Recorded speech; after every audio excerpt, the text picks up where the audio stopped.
The encounter Noah Vane left the transport office later than usual. The hallways were empty, only the soft hum of servers breaking the silence. He had been reviewing cargo records longer than planned, double-checking numbers no one else cared about. The work was dull, but it kept him invisible. And invisible was safe 8 years ago. Noah had been a scout in the Federation military. Patrolling the edge of wild space, he had seen too much there.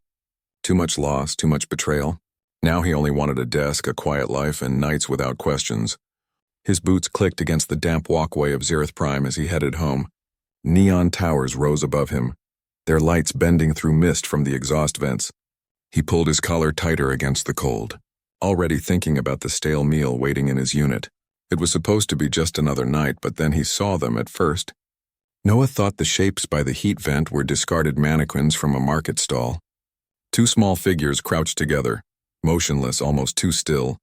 Then one shifted, pulling the other closer, and he caught the faint glow of eyes reflecting neon light. Not mannequins, not statues, but children. His steps slowed, and instinct pulled him closer. The rest of the crowd walked past without a glance. But Noah stopped. He crouched a few meters away, keeping his hands visible, his voice calm. "Are you hurt?" he asked, steady but gentle. The older girl's violet skin shimmered faintly with bioluminescent streaks. Her arms wrapped tight around her younger sister, shielding her from the cold. Her gaze locked on Noah, sharp and unblinking, far too serious for her age. They were Irini-Allen hybrids, a people abandoned since the collapse. Noah had seen their kind before on border worlds, but never this close to the central city. His chest tightened, because he knew what happened to children like these. No one helped, and most never survived the winter. The older girl finally spoke, her voice trembling but firm. "She's cold," she said, tilting her chin at the younger child. The smaller one tried to sit straighter, but her head dropped against her sister's shoulder. Her feet were bare, skin cracked and raw from the metal floor. Her whisper was weak. "Toes burn." Noah recognized the signs of frostbite instantly. He had seen it on soldiers before, and he knew how quickly it could kill. He made his choice in a single breath. "I have heat in my home, food too," Noah said. He kept his hand low and open, showing he meant no harm. "You can come with me, or I can stay here with you until we find another way. But it's warmer inside." The girl's chin lifted, testing him. "You first," she demanded, her small voice defiant. Noah didn't argue. He stood, walked a few steps ahead, and turned his shoulder to show the street was clear. No trap, no tricks, only choice. The girl studied him, then gave a small nod. "Pick her up," she said. Like a commander giving orders, Noah crouched again, wrapping his jacket around both children. The younger one was frighteningly light as he lifted her into his arms. The older girl clung to the edge of the jacket, walking quickly to keep up with his long stride. The mist wrapped around them as they moved through the streets. Security drones floated overhead, indifferent. Noah's soldier instincts returned, his eyes scanning corners, ears listening for every step behind them. But this was no mission of war tonight. His mission was to carry 2 children to safety. When they reached his building, Noah keyed open the door with his thumb. The hallway lights buzzed, pale and cold, inside his unit. Warmth spread from the heater, wrapping around them like a blanket. The room was plain, almost empty, just a couch, a small table, folded clothes on shelves. But to the children it was a fortress. Noah set the younger girl on the couch and helped the older climb beside her. "This is my place," he said calmly. "You're safe here tonight." The girls looked around with wide, suspicious eyes, still ready to run if they had to. Noah moved slowly, pulling a clean blanket from the shelf and spreading it over their laps. Then he turned to the kitchen and set water to boil. He talked as he worked, his voice steady. "Broth packets, bread. A little syrup if you like sweet," he said. It wasn't much, but it was more than the streets offered. When he knelt again, he noticed their feet, cracked, bleeding, and raw. "Feet first," he said gently. He warmed a cloth with his hands before touching them, cleaning the wounds with care. The older girl flinched but allowed it. The younger watched with tired eyes, whispering when he slid socks onto her feet. "Purple," she said softly. "Purple is brave." Noah gave her the purple pair, and something inside him shifted, not pity, but respect for how children found courage when no one gave it to them. They ate in silence, sipping broth and nibbling bread with syrup. Noah sat across from them, eating the same meal. He didn't separate himself. He was with them, not above them, the younger girl whispered. Will we have to leave in the morning? Noah looked at them both, then at the locked door. Not tomorrow, he said firmly. The girls exchanged a glance, and for the first time, their shoulders eased. Wrapped in the blanket, they leaned into each other. Their breathing soft and steady. Noah leaned back in his chair, arms folded, watching over them. He knew the city's rules. He knew what neighbors might think if they saw two alien children in his home. But none of that mattered tonight. They were alive because he stopped walking. And when the older girl whispered before sleep, "Our mother will come," Noah answered without hesitation. "Then I'll open the door." A night of shelter. The small apartment filled with warmth. But the two girls sat stiff on the couch. They looked around as if every corner might hide a trap. Noah moved slowly, careful not to break the fragile trust he had earned outside. He boiled water, laid out broth packets, and sliced bread with quiet, steady hands. The younger girl, Rennie, peeked over the blanket, her eyes wide but heavy with exhaustion. The older, Sori, never looked away from Noah. Watching every move, she sat like a soldier in a child's body, ready to fight or flee if needed. Noah crouched by them, voice calm.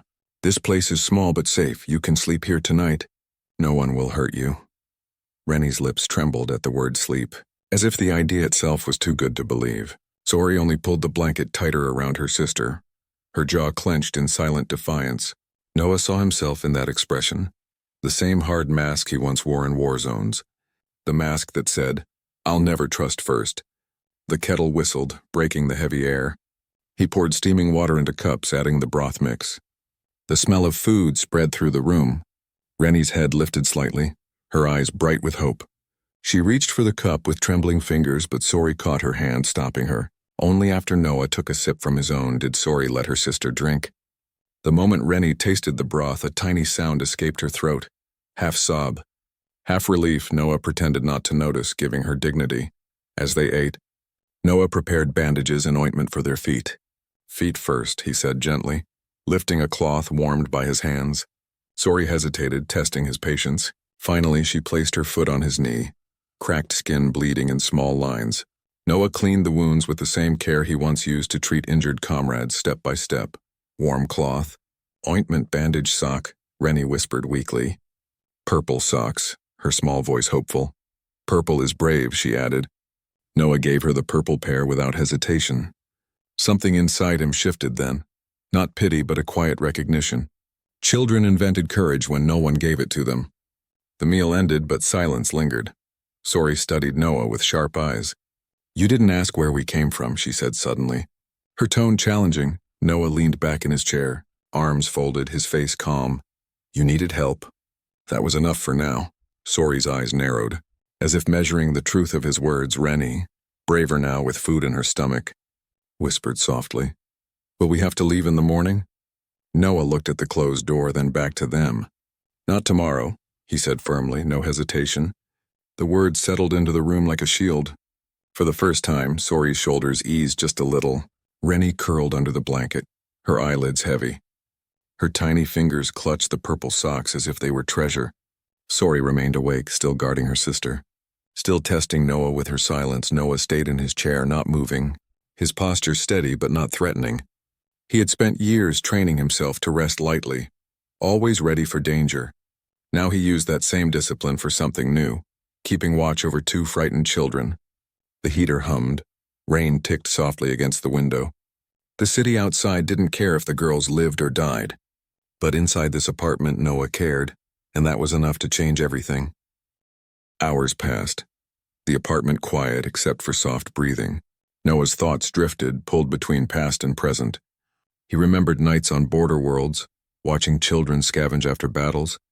Back then, he had orders not to interfere. Now, for the first time in years, he had broken the old rule. He had stopped, he had acted, and it felt like the first right decision in a long time. Just before dawn, as sleep finally threatened to claim him, a whisper stirred the air, Sori's voice low but clear. "Our mother will come." Her tone was not a plea, not a hope but a fact.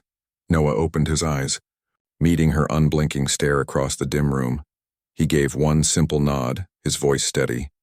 "Then I'll open the door." The words settled heavy, carrying more weight than any promise he had made since leaving the Federation. Sori leaned back slowly, satisfied with his answer. Her hand tightened protectively around Rennie, and at last her eyes closed. Noah stayed awake, the old soldier's habit refusing to let him rest fully. He kept watch as the city stirred awake beyond the window, and though he didn't speak it aloud, one truth echoed in his mind. This night was not an accident. It was the beginning of something larger, a mission he had not chosen, but one he would not abandon.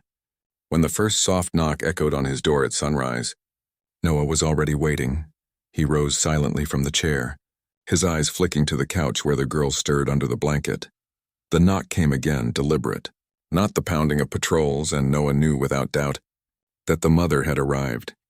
The mother arrives. The knock was soft but deliberate, not the careless thud of neighbors, not the pounding of patrol guards. Noah was already standing when it came again, his body trained to wake at the smallest sound. Years of soldier's discipline kept him sharp. Even after nights without rest, he moved to the door with silent steps. Every instinct alive behind him, Sori sat up instantly, her protective hand resting on Rennie's shoulder. The younger girl stirred, rubbing her eyes, still half dreaming, unaware of the tension in the air. Noah opened the door slowly, ready for trouble. What he found instead made him pause. A woman knelt in the hallway. Her posture was controlled, but her trembling hands betrayed exhaustion. Pale violet skin shimmered faintly under the corridor lights, marked with the same bioluminescence as the girl's. Her long black hair hung damp against her face, framing features carved by hardship.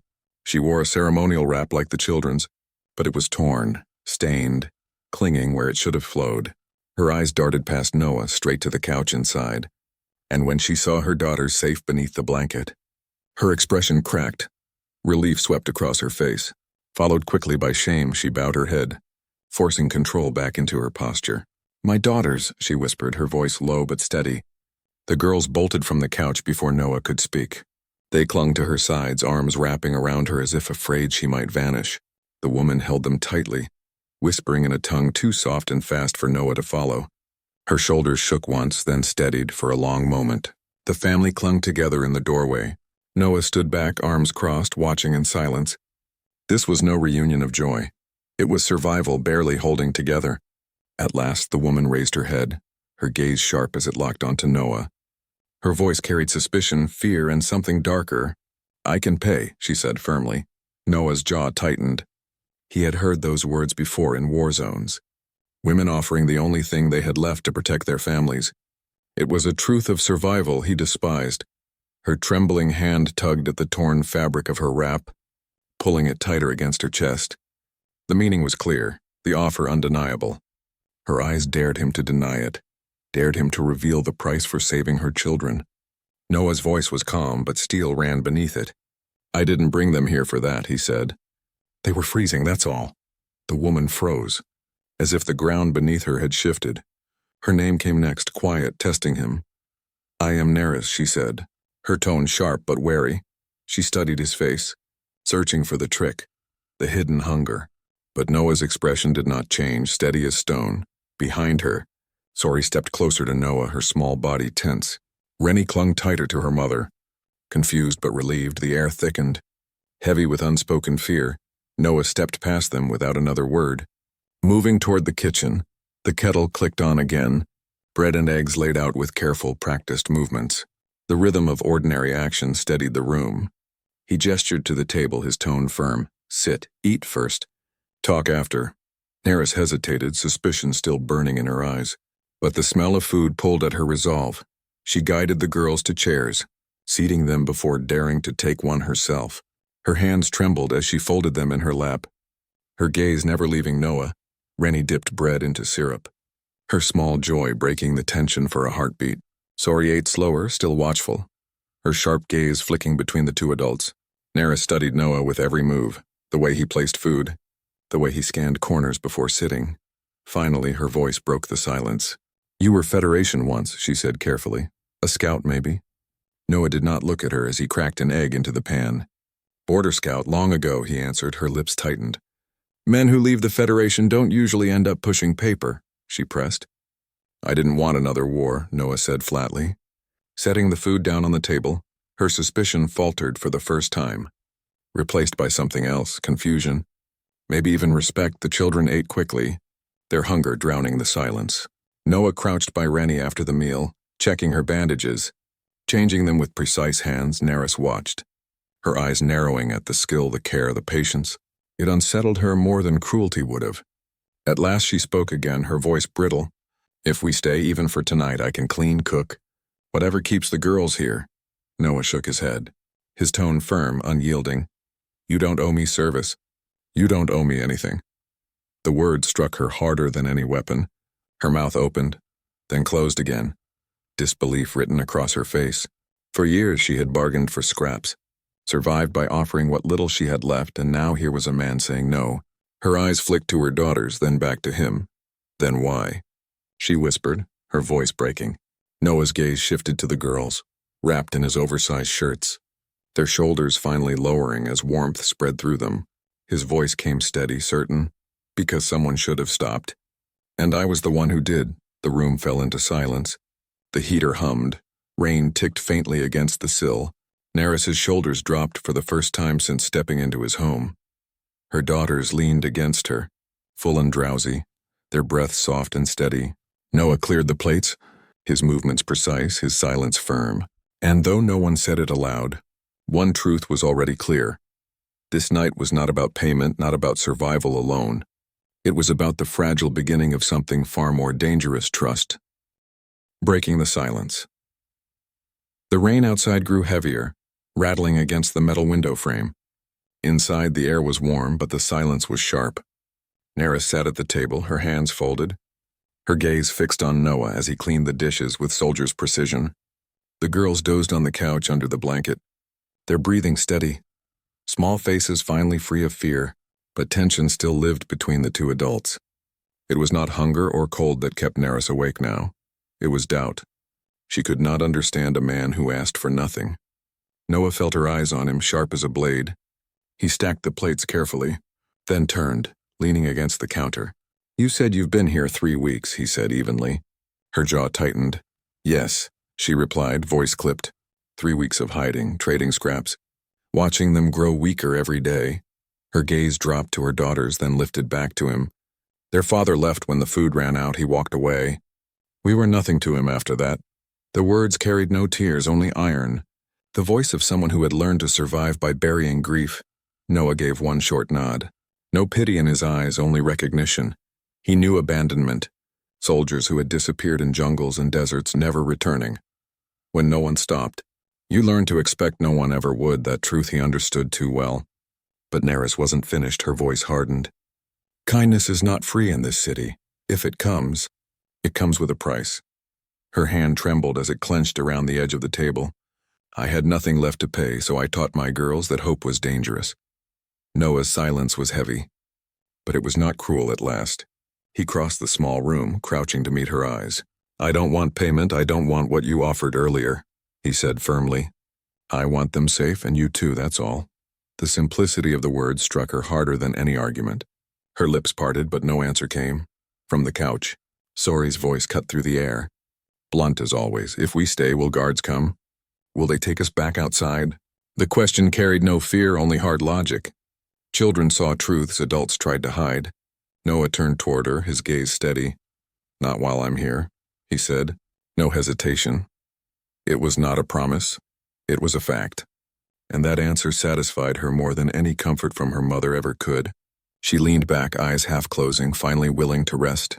Rennie stirred, yawning, then whispered softly, "Will there be sweet again tomorrow?" Noah's lips almost curved into a smile. "Yes," he said. "Sweet tonight. Sweet tomorrow." The child's eyes brightened, her small body relaxing as sleep claimed her again. Neris watched the exchange, her shoulders stiff at first, but slowly.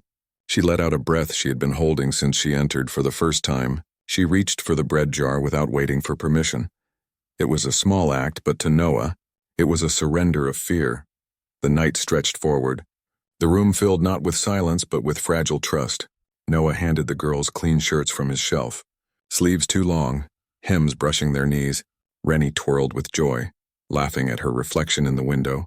Sori inspected the seams seriously, as though she were judging the armor of a soldier. Noah watched quietly, feeling the weight of the choice he had made.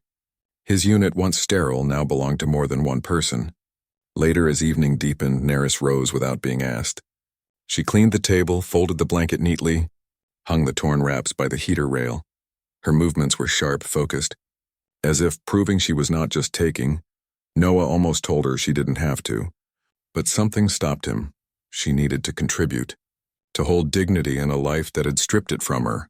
So he let her. Dinner was simple. Stew reheated, bread warmed, but the air was different, filled with soft sounds of children eating, the occasional laugh. Even Neris allowed a faint smile to slip when Rennie tried to steal her sister's bread. For the first time, laughter echoed through the small unit. Fragile but real, Noah leaned back, watching them. The soldier in him still alert, but the man inside finally beginning to breathe. When the girls settled into their blanket fort near the heater, Noah finally asked the question lingering since morning. What do you want to do now? Neris looked at him across the dim room, her eyes sharp, her voice soft but firm. I want them to live, she said simply, then even quieter. I want them to stop looking over their shoulders. Noah nodded once. That's enough for now, he replied. The heater clicked softly. The rain ticked against the glass, and in that silence, something unspoken formed between them. This was no longer a night of shelter. It was the first step toward a dangerous truth. They were no longer strangers sharing survival. They were becoming something closer to family. Fragile trust rain hammered harder against the city towers, neon lights bleeding into the mist. Inside Noah's apartment, the girls were already asleep, curled into their blanket fort, their small breaths steady. The heater hummed, the room warm. But between the two adults, tension still lingered. Neris sat on the floor with a basin of warm water, her long hair untied, spilling across her shoulders. She rinsed it slowly, careful, like someone who had not allowed herself comfort in a very long time. The shirt she wore was one of his, too big for her frame, the damp fabric clinging to her back. Noah sat at the table, a datapad in his hands, but his eyes kept flicking toward her. She moved with quiet grace, yet her shoulders carried years of exhaustion. When she glanced up, she caught him watching for a heartbeat. She did not look away, then instead of retreating, she lifted a towel and said softly, "Can you help?" Her voice was calm, but there was weight in it, not a command. Not timid either, but a test. Noah rose without hesitation, moving closer. He took the towel from her hands, careful, deliberate. He bent slightly, drying her hair in slow circles.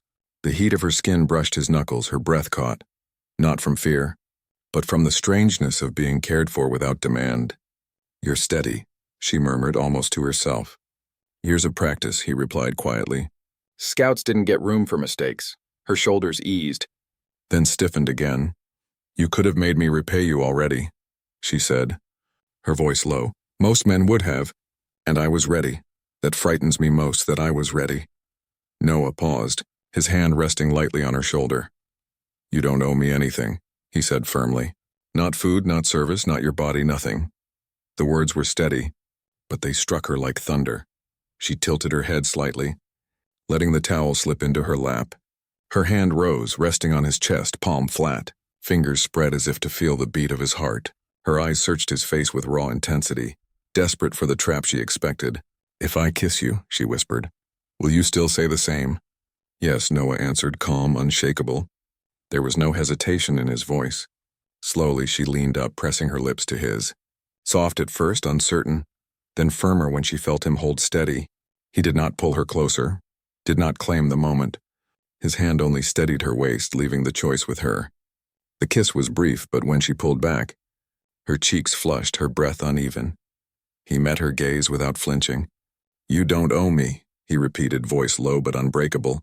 For a moment she was silent, then a small smile flickered at her lips, fragile but real. "Then maybe I want to," she whispered. From the blanket fort, a drowsy voice cut through the quiet. "Are you married now?" Rennie's tone was blunt, sleepy, innocent. Neris startled, covering her face with both hands, a laugh slipping out despite herself. Noah's lips twitched into the faintest smile. "Not yet," he said, loud enough for the girls to hear. Rennie giggled, muffled under the blanket, while Sori, sharp and older, stayed silent, listening in the dark. Neris lowered her hands, cheeks still red. "They hear everything," she muttered, half embarrassed, half amused. "They're children," Noah replied softly. "Children who finally feel safe enough to listen instead of surviving." The rain hammered against the window harder, but inside the air shifted. What had begun as a desperate bargain had become something slower. Heavier, alive with possibility. Neris leaned back against the couch, her lips still curved faintly. Noah sat again in his chair by the door, but his body was less rigid than before. For the first time since they had entered his life, he did not feel like a soldier guarding strangers.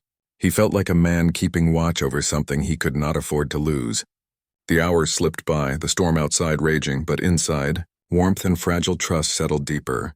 Neris's eyes drifted shut, her breathing evening out, her face softer than it had been since the day she knocked on his door. Noah stayed awake as always, the sentinel by the door. But his thoughts no longer circled with caution alone. They circled with something dangerous, something human. Hope. And though neither spoke it aloud, both knew the truth. Trust had not been fully given, not yet. But tonight had changed the ground they stood on. The cracks in the walls were forming. And once cracks begin, walls do not last forever. A family by choice. The morning light broke through the mist, pale and thin. The city outside was already alive. Cargo trams humming overhead, vendors shouting in markets, the faint whine of security drones cutting across the noise. Inside the apartment, the air felt different. Breakfast was simple: bread, boiled eggs, tea sweetened with a single spoon of syrup, but it carried a weight of something new, something steady. The girls laughed softly over crumbs, their voices lighter than the day before. Even Neris moved more naturally, not like a stranger passing through, but like a woman trying to believe she belonged. Noah watched them, silent, calculating. The night had changed things. Trust had cracked open, fragile but real. But he knew the city didn't forgive kindness. Zerith Prime was built on rules, records and suspicion.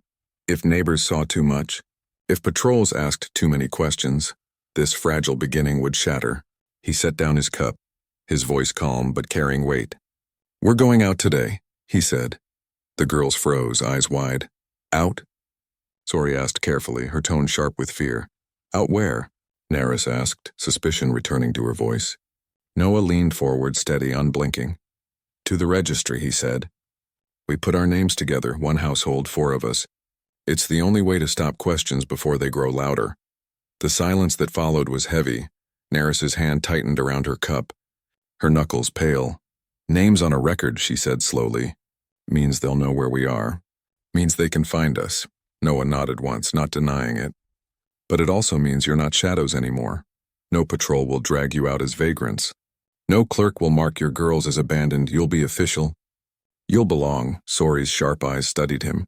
Searching for lies, Rennie tugged at her mother's sleeve, whispering with the blunt hope of a child. "Does that mean we're real now?" "Yes," Noah said, his voice steady. "It means you're not just here by chance. It means this is your home." Neris looked at him for a long time, fear and exhaustion warring in her face. Slowly she nodded, her voice low. "Then we'll go." The walk to the civic terminal was a gauntlet. Neon markets buzzed around them, vendors shouting, drones drifting. Strangers watching too closely. Neris kept one hand wrapped tight around Rennie's, while Sori stayed close to Noah's side, her small frame rigid with alertness. The city's chaos pressed in on them, but Noah's presence cut a path through it. Steady, unyielding.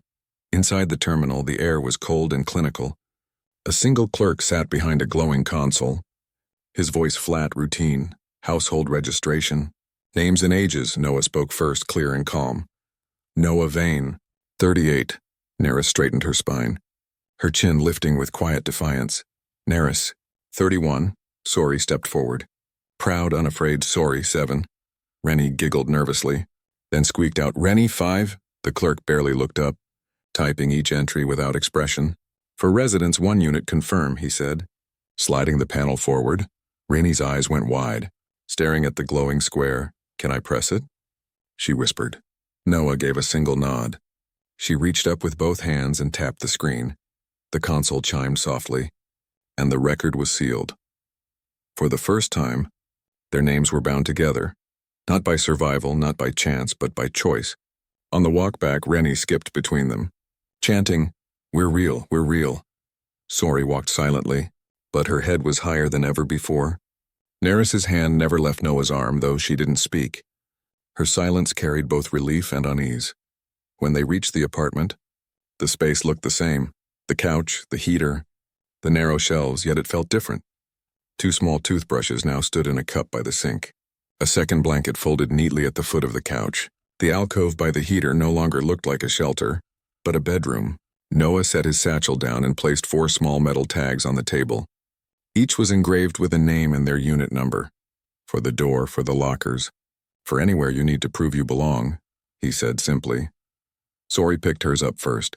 Turning it over with careful reverence, Rennie squealed. Clutching hers to her chest like treasure, Nerys touched hers slowly, her thumb brushing across her name as though she didn't believe it was real. The moment was small, but it was sharp. A family had been written into the city's record. That night, dinner was more than food, it was celebration. Nerys cooked stew rich with vegetables Noah had bartered for, and the girls demanded jam again, their laughter filling corners that had been silent for years. Even Sori, usually sharp and guarded, asked Noah about ships at the docks, her voice carrying curiosity instead of suspicion. For the first time, their voices drowned out the storm outside. When the girls finally drifted to sleep in their alcove fortress, Nerys stayed awake. She stood at the window, her long hair loose, the city lights reflecting across her skin. Her voice was low, almost uncertain. "They'll remember this day," she said, "not the vent, not the cold. They'll remember this." Noah stepped behind her, his hands brushing lightly at her waist. "That's what I wanted," he said simply. She leaned back against him, closing her eyes, her lips curved into the faintest smile. For the first time since they had come to his door, she didn't look like a woman planning an escape. She looked like a woman at home. The city outside was still dangerous, still waiting. But in this room, with names carved into records and tags clutched in small hands, they had taken a step no one could erase. They had become a family by choice. The price of belonging the next morning began with silence. Too heavy, too sharp. Noah sat at the table, boots laced, knife strapped at his side. His instincts were restless, the kind that had saved him years ago when patrols closed in on border scouts. He felt eyes on him, not from inside, but outside the walls. Neighbors watching, whispers spreading, 3 hybrids in a human's unit. It would not go unnoticed for long. Sori sensed it first, sharp as ever. She pressed close to the window, peeking through a slit in the curtain. "Someone downstairs," she whispered. "They're looking up here." Noah rose without sound. Crossing to the window below, 2 men lingered by the lobby board, their coats too clean for dock workers, their posture too still for vendors. One of them glanced up, meeting Noah's eyes for only a second before turning away. Bureau agents, the kind who didn't knock, the kind who didn't forgive by evening. Tension hung like smoke. Rennie clung tighter to her mother, whispering, "Are they coming for us?" Nerys hushed her gently, but her eyes betrayed fear. She turned to Noah, voice low. "We should leave, before they decide we're trouble." Noah shook his head, steady, calm. "If you run now, you'll always run. If you hide, they'll always find you." His tone was final, steel beneath the quiet. "This time we stay." Night fell, and the knock came, soft, deliberate, nothing like neighbors or delivery clerks. The girls froze, eyes wide. Nerys gripped the edge of the table. Her knuckles white, Noah stood. Every movement slow, controlled. He opened the door. 2 agents waited, dark coats, silver emblems glowing faint in the corridor light. "Household check," one said flatly. "Your registry raised questions." His eyes flicked past Noah, to the warmth inside, to the small shapes of children peeking from behind the couch. Noah's body filled the doorway, calm but unyielding. "They're registered," he said, voice even. "My household. My family." The second agent stepped closer, his gaze sharp. "Hybrids rarely belong to humans without cause. What do you gain from this?" Noah's jaw tightened, but he didn't move. "I gain nothing," he said. "Not trade, not favors, nothing. Only this. No one freezes to death under my watch." The words hung heavy. For a moment, the corridor was silent except for the hum of overhead lights. The agents exchanged a glance, something unreadable passing between them. Finally, the first one nodded slowly. "You've made them yours. Then their survival is your burden." He stepped back, his coat brushing the doorframe. "See that you carry it?" Without another word, they turned and walked down the hall, their footsteps fading into the stairwell. When the door clicked shut, the room exhaled. Rennie rushed forward, clinging to Noah's leg. "Are we safe now?" she whispered, her voice trembling.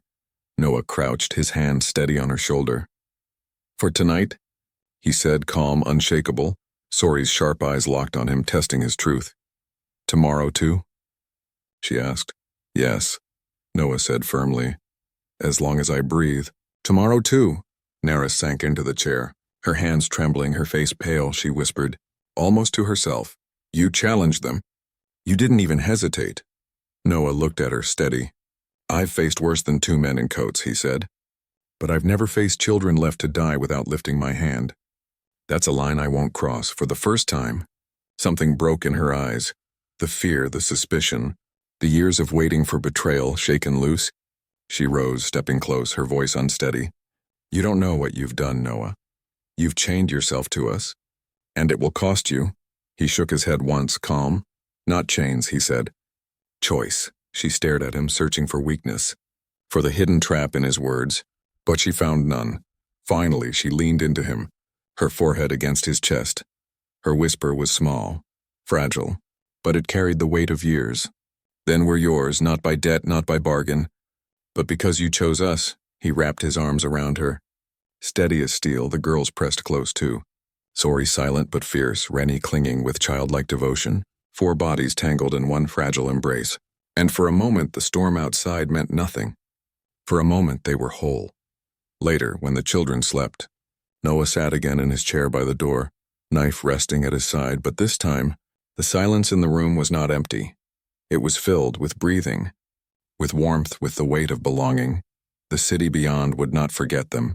Neighbors would whisper, agents would watch. The price of belonging had been claimed, but Noah had made his choice, and he would carry it no matter the cost.